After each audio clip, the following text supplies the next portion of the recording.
نحمدہ و نصلی علی رسولہ الکریم۔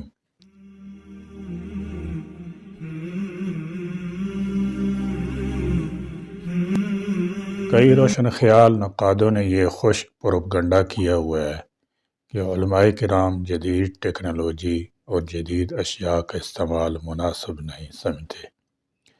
جب بھی کوئی ایجاد سامنے آتی ہے تو علماء کرام اس کو ناجائز قرار دے دیتے ہیں۔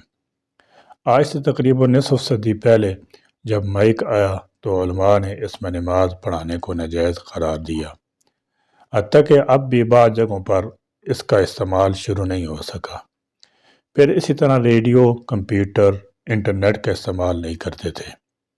انگریزی زبان سیکھنا، سکھانا اور بولنا تو گمراہی شمار کی جاتی تھی، لیکن علماء کرام پر یہ اعتراض کرنے والے اس کا کوئی جواب شاید کبھی نہ دے سکیں کہ دنیا کی 5 بڑی سپر طاقتوں میں سے 2 ممالک چین اور فرانس ہیں جو آج بھی انگریزی بولنے کو عیب بلکہ توہین سمجھتے ہیں۔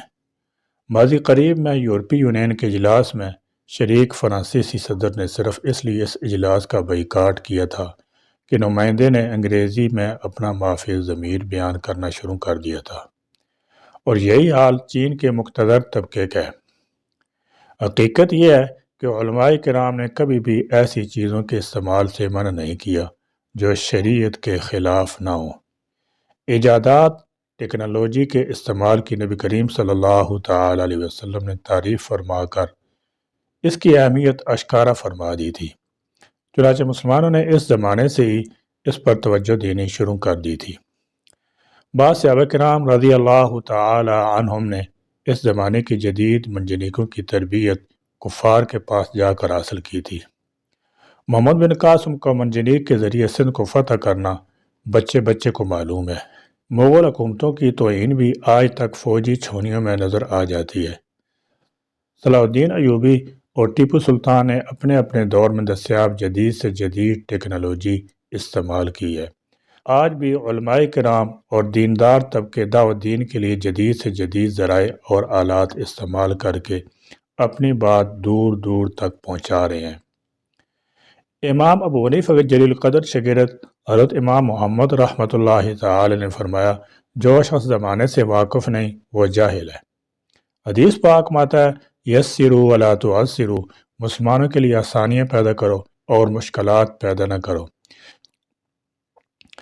اس لیے علماء کرام تمام تقاضوں کو مد نظر رکھتے ہوئے لوگوں کے لیے آسانیاں پیدا کرتے رہے ہیں تاکہ عوام دینی اعمال احکام کو بوجھ تصور نہ کریں۔ وہ شریعت کے دائرے میں رہتے ہوئے دقتوں اور مشکلات کو کم سے کم اور ختم کرنے کی بھرپور کوشش کرتے رہے ہیں۔ علماء کرام جدید چیزوں کے مخالف نہیں، البتہ اسے شریعت کے مسلمہ اصولوں پر پرکھتے ضرور ہیں۔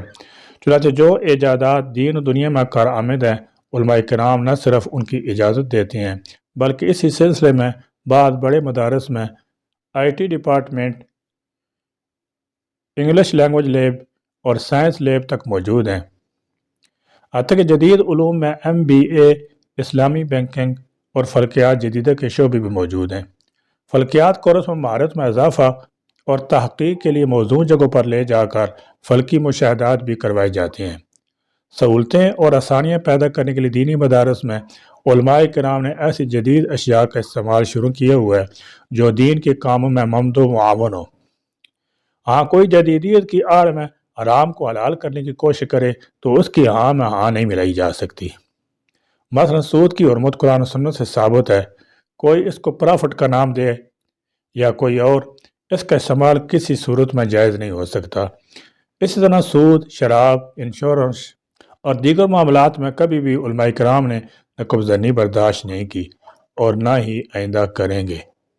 وما علینا الا البلاغ۔